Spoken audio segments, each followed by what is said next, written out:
If you want to eliminate one of the most common problems with a sewing machine, you need to start and stop with this guy, the take-up lever, at the highest position. So let me show you what I'm talking about.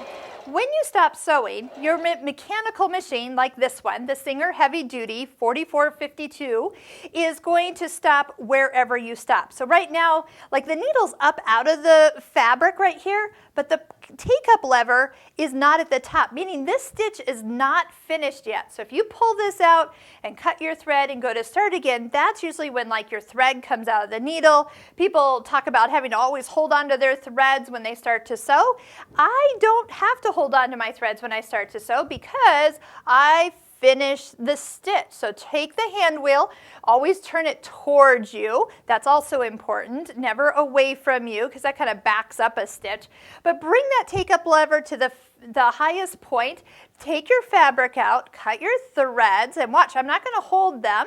I do make sure that they are still underneath my presser foot into the back, and I'm also going to make sure that I start so the first stitch is in the fabric. So if you don't put the fabric in all the way, and you can see air down in between where the needle's going to go, you might have to hold your threads. But if you just go ahead and start on fabric, guaranteed you don't have to hold those threads because the stitch is ready to start right where it's supposed to. So if you get into those good habits, I guarantee you've solved 80% of most people's sewing frustrations. So just like it is here, needle's a little bit up, finish that stitch, then lift the foot up and take your fabric out, but not before it.